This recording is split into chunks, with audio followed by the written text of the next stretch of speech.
I really fell into a lot of self-loathing and actually hatred for myself because I so badly wanted to be rid of this thing. And it impacted the way that I viewed myself even as a woman. And it's interesting because since I've opened up my story to other people, every single woman that has reached out to me has said the same thing, where they said, I thought that I was the only woman who struggled with this. And so I really thought that my femininity itself was broken because I was consuming pornography. Hello, and welcome to the Authentic Wednesday podcast. Each week, my guest and I share our vulnerable behind the scenes stories of giving ourselves permission to take off our masks, let go of expectations, and embrace our own path of freedom and authentic connection. I am your host, Bianca Hughes, a lover of authenticity. Hello, and welcome to the Authentic Wednesday podcast. It is a pleasure to have you on the podcast. Thank you so much for taking the time to listen to the podcast. I have a guest on the podcast today, and I'm really excited to get into this discussion. It is episode 64 of the podcast. My guest today is Sarah Joy Ritson. She's studied art and teaching and has worked for the past 2.5 years as an elementary school teacher in the US and South Africa, where she is actually living in the beautiful place of South Africa. She is passionate about her faith, good books, good food, and good conversations. She loves expressing herself creatively, whether through painting, poetry, and writing. Her life goal is to be Jesus with skin on to others and to be with people the way he was. So I don't even want to give it all away. You may have seen the title, but we're going to go ahead and get into this conversation and her coming out, no more hiding, and just sharing her story. So let's go ahead and get into the conversation. So hello, Sarah, and welcome to the Authentic Wednesday podcast. Thanks. Hello to you too. It is a pleasure to have you. As always, peeps, I always got amazing people with amazing stories on here. And, I tell people this all the time, like I stalk people on Instagram. But I found her with this amazing post, which we're just sharing something really amazing and being very brave, which we're going to get into that in a few moments. But before we get into that, how do you define authenticity? What does it mean to you? To me, authenticity is being who you are without hiding or resenting the personality that you've been entrusted with. So it's being out in the open and not being ashamed of that.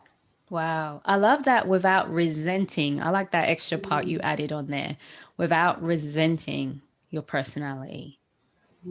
Yeah. I like that. So have you always been authentic, do you feel like?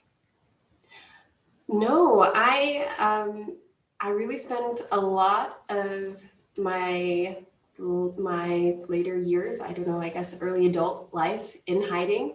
There was always this question that I carried around with me where I for many years couldn't accept people's compliments fully because I always thought, well, if you really knew what was going on in my life, then you wouldn't say these nice things about me. You wouldn't comment that my faith is strong or that I'm a role model, because I was struggling with these different things that I was hiding and I wasn't able to fully come out with that. So I also wasn't able to be fully myself around people, or I never felt like I was my full authentic self. Wow. Okay. So I've heard that a few times, like that thing of, if you really knew the real me, you would never want to know me. Like I feel like that's that belief or that talk that we have that really does keep us, like you said, in hiding. Would you agree with that? I would, and it's such this tricky thing too, because we all want unconditional love, right? Mm-hmm. But what I found in my life is, and why I went so much into hiding with this, was in order to be loved unconditionally, people have to know everything about us, right? We have to be known. But then there was this fear that, well, if you did know this about me, then you couldn't love me unconditionally. And so it gets into this big cycle of shame and hiding, and this thing that we most want, we think that we're going to hinder, even though in order to receive love unconditionally, we have to actually be vulnerable and share those worst parts of ourselves with people.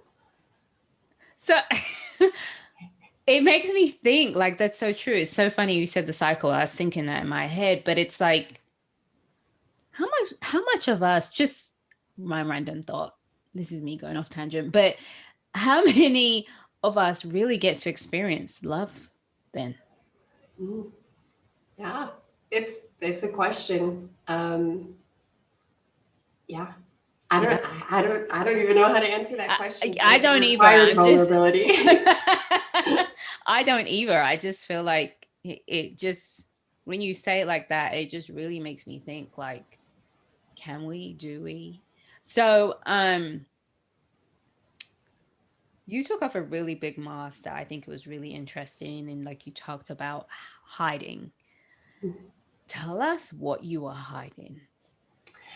So I was hiding that from the time that I was 17 years old, that I struggled with pornography. And it was this slow progression over the years that continually got more of a hold on my life and brought me into deeper levels of shame and isolation. And it was self-isolation that would happen as a result of that. And it was very difficult for me to come forward initially, because I was this good Christian church girl who was in youth group, and I'm super blessed with parents that instilled a healthy view of sexuality and impurity and everything, but no one knew that I was struggling with this. And there was an additional layer of shame because I was a woman struggling with what I thought was a man's issue.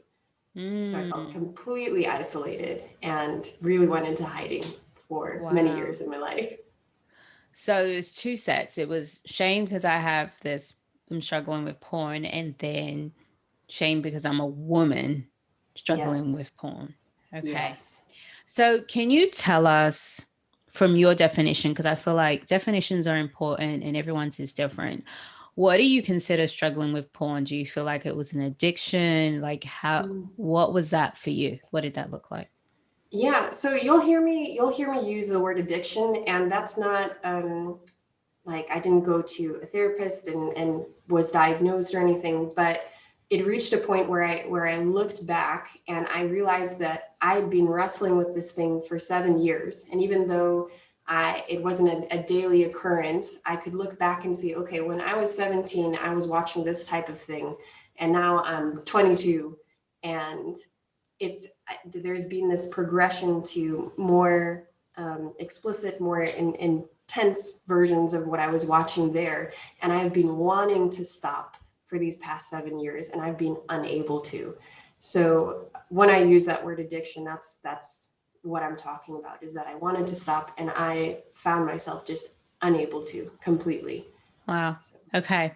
So I'm going to bring in something into the mix, just a little. Mm-hmm.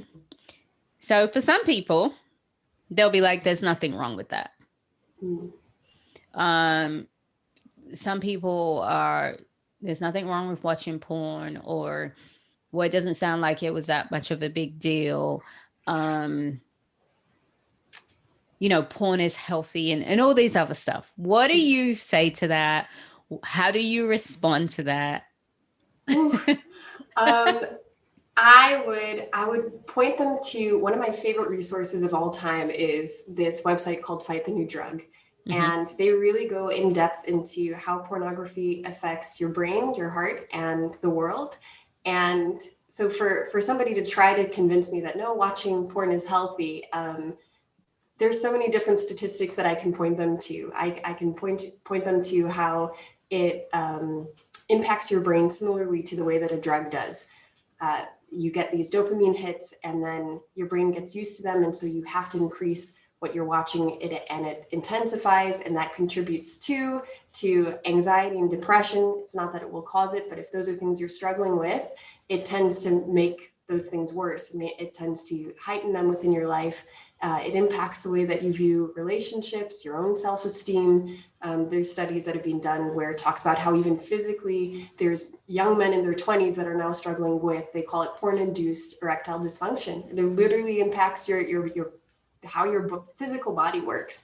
And so to try and say, no, this is a healthy thing, there's so much research that points to the opposite, that I'm not going to laugh at you, but it is kind of a laughable thing to say if you have looked at all these studies and you still come away saying those sort of things.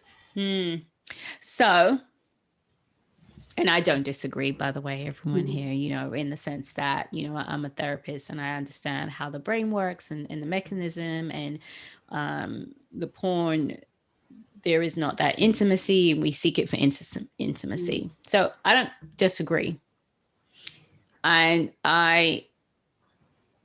But there are people who will be like, well, there's healthy porn and unhealthy.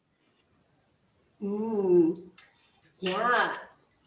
That's that argument about ethical porn that I've seen.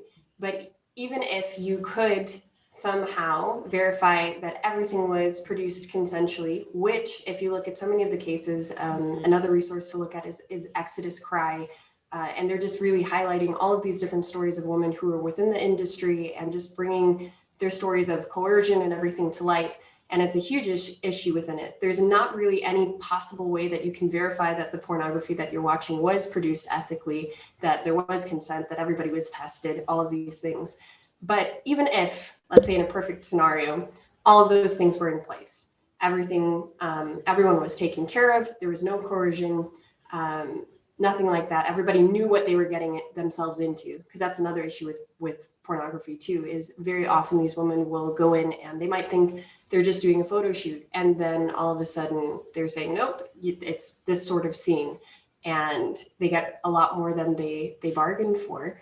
But even if that didn't happen, it still impacts your brain the same way, in those negative ways. Your brain isn't going to process pornography differently just because you know that everything was consensual versus not. Okay. Makes sense. Yeah, that makes sense. So tell us, how did it impact you? How do you feel like, from when you first started up until the point, like you kind of, before asked for help, how do you feel like porn impacted you emotionally, mentally? I know you talked about isolating, but what else was there? Yeah, it only had negative effects in my life. It just brought that question, that really heavy question of if you only knew, and just so many feelings of hypocrisy that came along with that. And I really fell into a lot of self-loathing and actually hatred for myself, because I so badly wanted to be rid of this thing. And it impacted the way that I viewed myself even as a woman. And it's interesting because since I've opened up my story to other people, every single woman that has reached out to me has said the same thing, where they said, I thought that I was the only woman who struggled with this. And so I really thought that my femininity itself was broken because I was consuming pornography. And this was an issue that I had only ever heard addressed, that men struggled with. I had no idea before I actually told that first person that I opened up to, that women could even struggle with it. So it really brought a lot of low self-esteem on my end.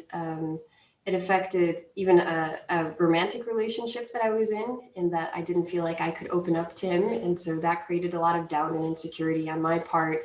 I was very much in denial while I was in the relationship that I was struggling with it. And so it felt like this thing that I had to hide. And obviously that creates trust issues. And when I did eventually try to speak up about it, that trust was obviously broken, rightfully so. So yeah, it impacted me spiritually too. I felt at times distant from God, and like I couldn't go to him until I had spent so many days clean. And I felt like I deserved to sit in that shame that I felt. that it was warranted, that I should feel those things because clearly what I'm doing is so wrong, and how could he forgive me for this? Wow, that's a lot.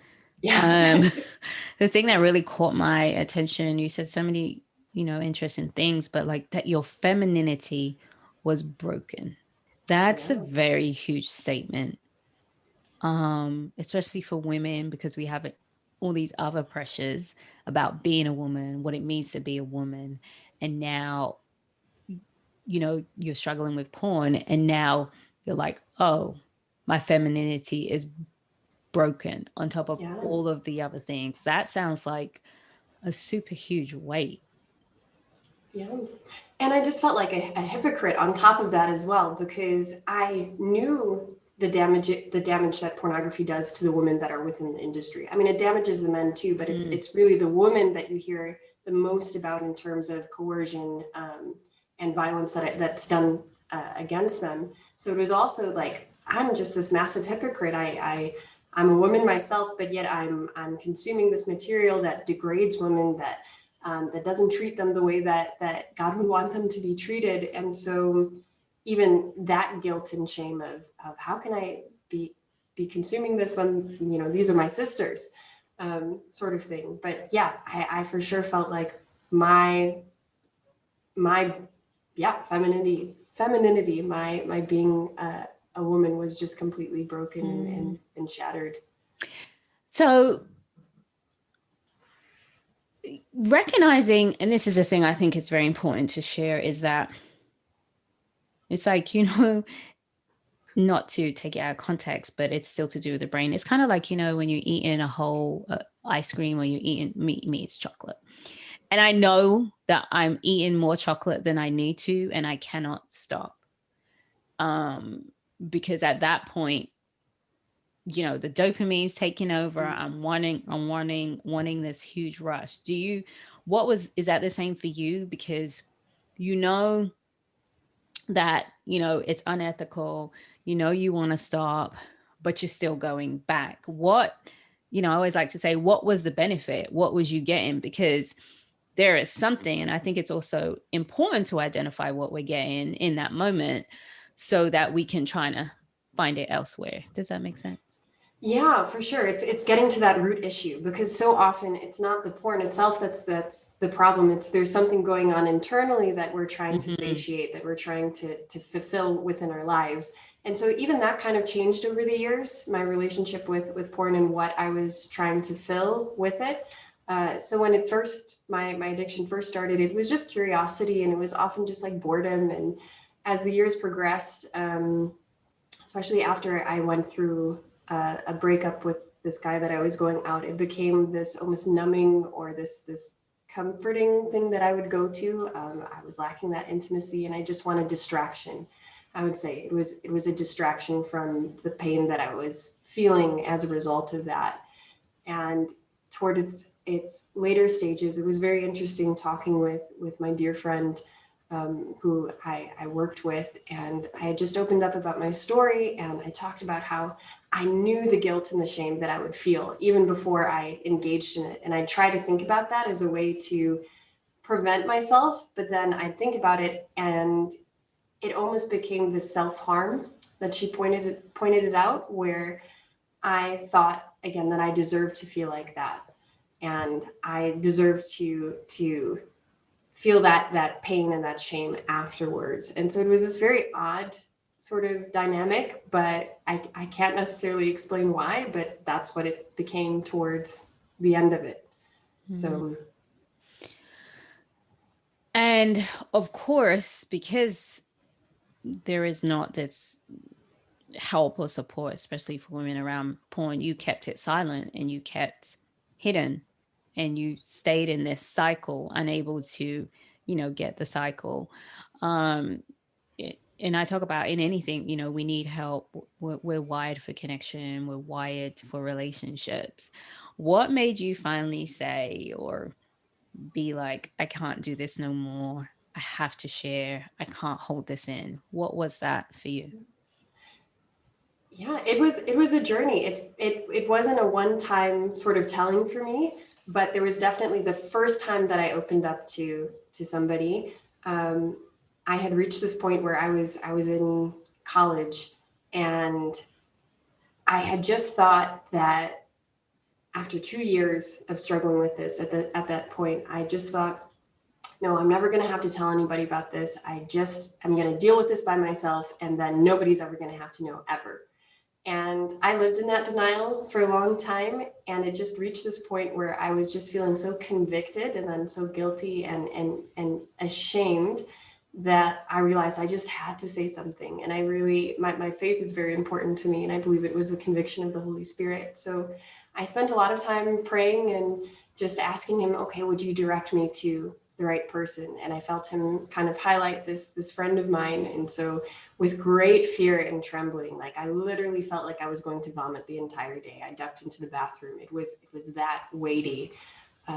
When I was going to her, I knocked on her door and I sat her down and I began opening up, and I didn't even tell her the full extent. I was still in denial about how badly I was actually struggling. But it was so beautiful because the first thing that she said to me was, Sarah, I still love you. And the second thing that she said was, I used to struggle with that too. And in that moment of her affirming, I used to struggle with this too, I would have had no idea, but it just lifted this weight where I realized, oh, I'm not the only woman in the world who struggled with this. And that's legitimately how I felt in that moment. And that was really, it wasn't the end of my journey. I wasn't miraculously delivered and never had that desire again. But it was the start of my walk towards freedom from this addiction. So. Wow. Gosh. So I love that you shared that it was a journey. So it's not like a one-time thing. We talk about a lot about that on the podcast, that it's a journey and it's ever evolving. I'm curious, what didn't you tell her? What did you hide? What did I hide? So at that point, okay, now I'm gonna be really TMI at this point, but I struggled with masturbation before I struggled with pornography. And so I was open about that with her, that was something that I was struggling with, but I denied that there was like a video component attached with that there was a visual component that was attached with that struggle. So yeah, and I was, like I said, completely in denial because I knew what I was watching, I knew what I was looking at, but I was in denial that it was even affecting me negatively because at that point I wasn't on actual porn sites. It was just, oh, I know this TV show has very explicit scenes, and so I'm gonna look those up on Netflix or on YouTube. And so even though at that point it wasn't hardcore porn, anything like that, it was still, my brain was still processing that as if it was. Your brain doesn't know the difference. Yeah. So yeah, that was that, and that initial first step. And then it took me a lot longer to open up about the other things that I was wrestling with. So how long did that take from the time when you told about the masturbation to sharing about the actual videos? So that took actually quite a few years now that I think of it. And I had opened up to a few other people as the years went by, but the healing, the real freedom for me, I'd say that kind of final breaking of this chain came when I called that same friend and I admitted to her that this was an addiction. And it was that first time in those years from when I first talked to her to that call. It was last April that I called her. And I said, I'm addicted to this. This isn't a struggle. This is something I've been trying to be free of and just have not been able to be free from. So yeah, it was quite a few years actually.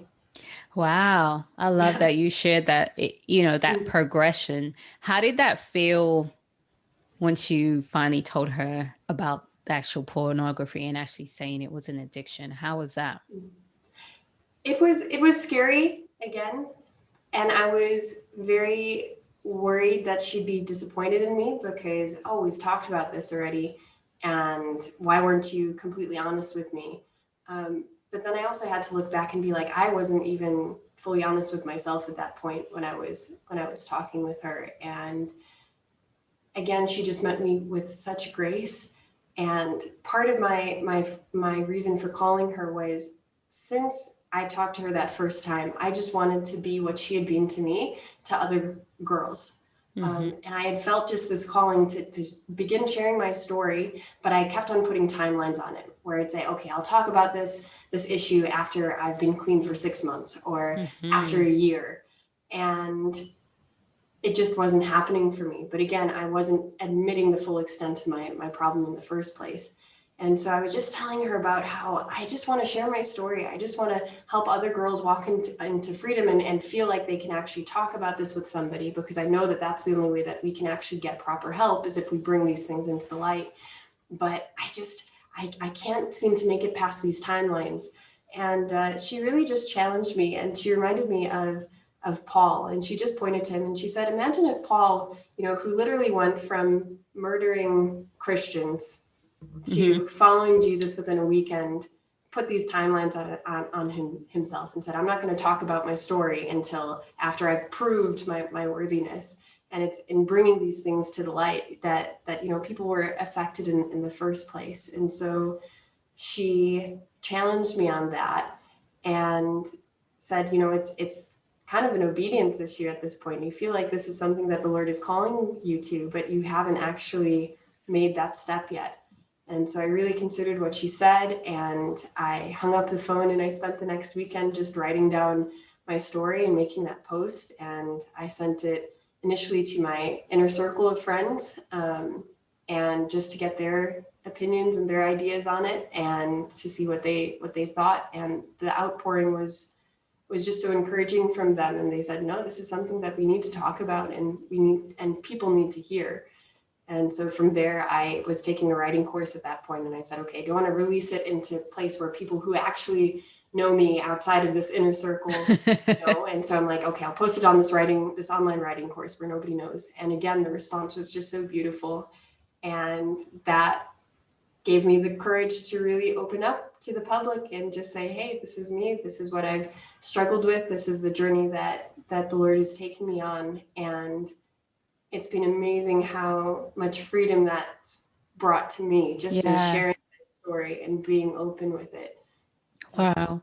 I'm so glad you did, because if you didn't, I wouldn't have seen your post. So that's how I found out, because she shared with the world. So what has, I heard you saying that the response has been amazing.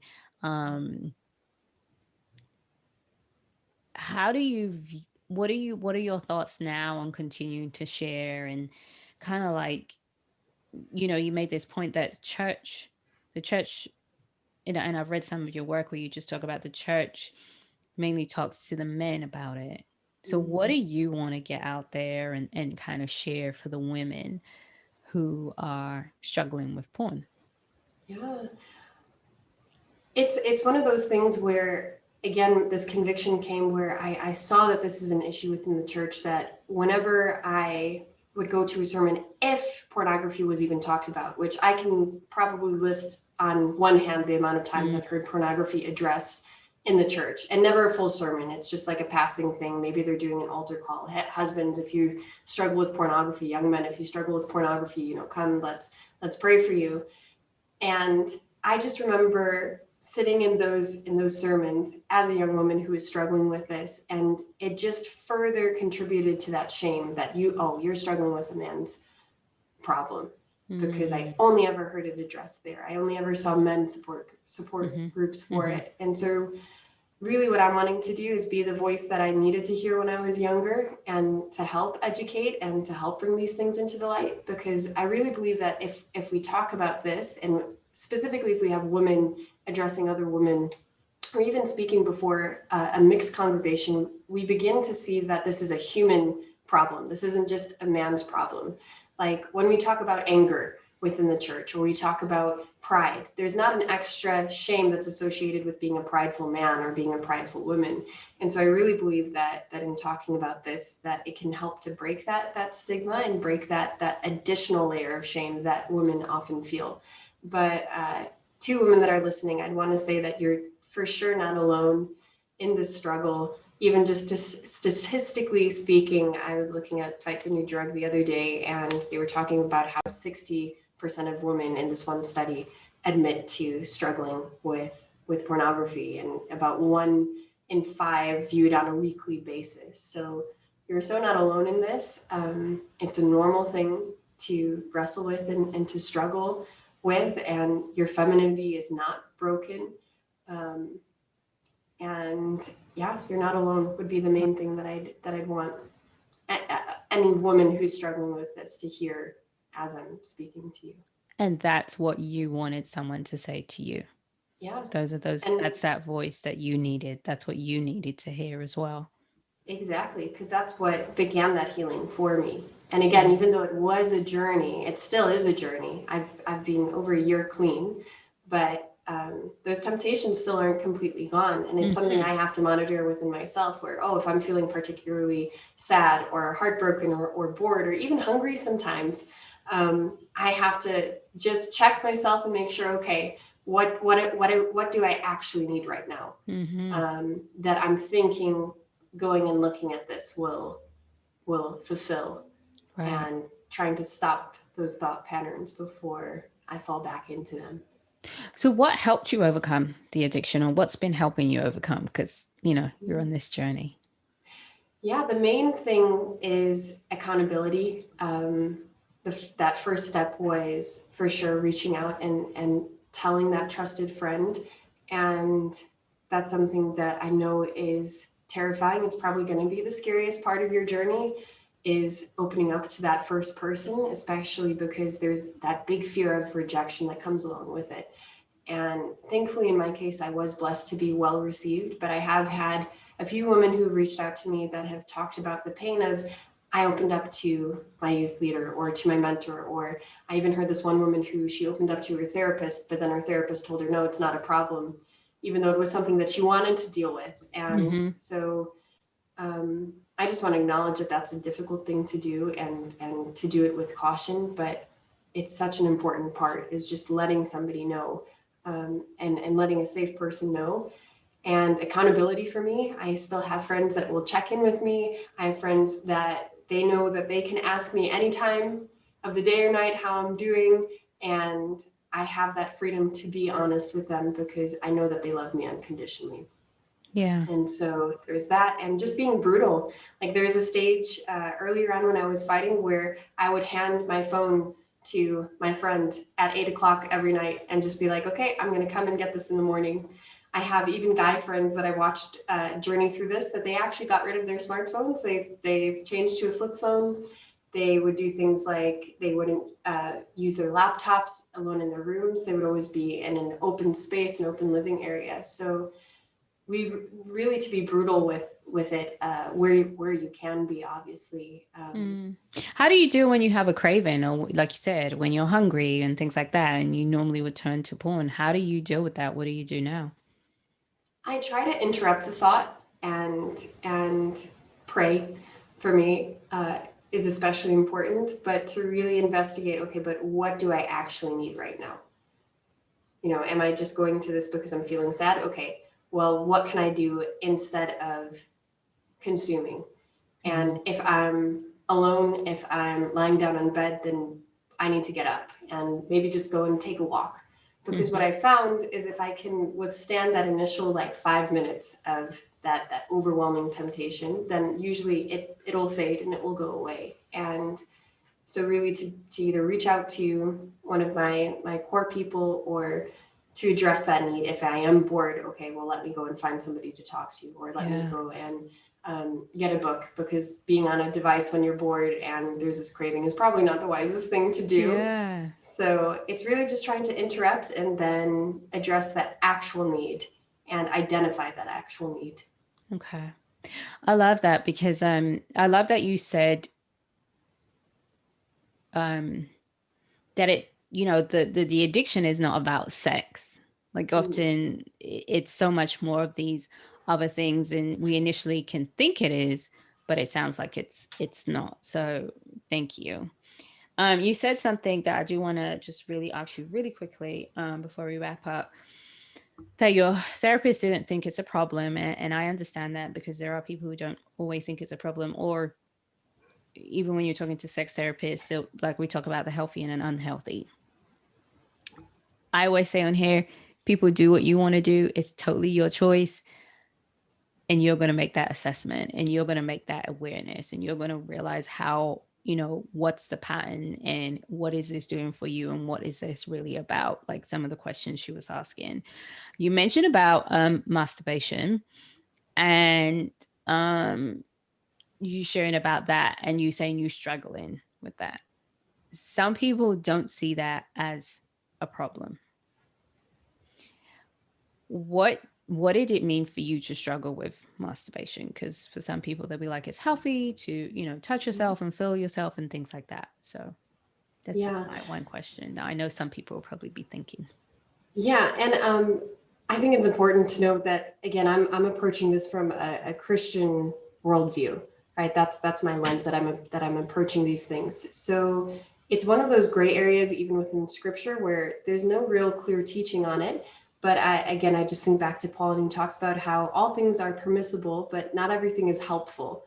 And so for me, it was a problem for me because it became inseparable from uh, pornography for me after a certain point, where even if I wasn't watching, the images that I had seen before would come back, and it wasn't this healthy thing. And I just knew, even within myself, I'm like, I don't feel good after this. Yeah, it might be a momentary release, but is this shame worth it? To feel that afterwards, to feel this guilt. And at one point it was like, if I couldn't fall asleep, that would be my go-to coping mechanism, and I just didn't want that to be a part of my life anymore. Mm-hmm. And I realized this wasn't helping the way that I viewed myself or the way that I viewed other people. And so that's why for me, I would say it was a struggle, and it was a problem in my case. Okay, cool. Thank you so much for sharing that, because I think that's Yeah. important to highlight. Mm. I constantly have discussions about that with people who are believers and non-believers. So I know, of course, there's nothing in strict scripture, and so there are so many different things. So that's just why I wanted to highlight that. So it's been a pleasure having you on the show. What do you want the guest, anyone who's listening, sorry, the guest, the audience, to take away? Um, I would love for them to take away that this is a human problem that we can struggle with, and it doesn't matter how old you are. Even, it's been amazing. I've had women that have reached out. There's this one woman that checks in with me every so often. She's in her 60s, and she began struggling with it even before internet pornography was a thing. So I just really want, especially the women that are listening to this, to know that you're not alone, and that it is possible to overcome this, and to be patient in the journey, and to understand that if you have a setback, if you take a step off the path, it's not like you're coming all the way back to the beginning where you started. You're just stepping back onto where you last left off, and you're coming with more knowledge, hopefully, and more drive than you were before.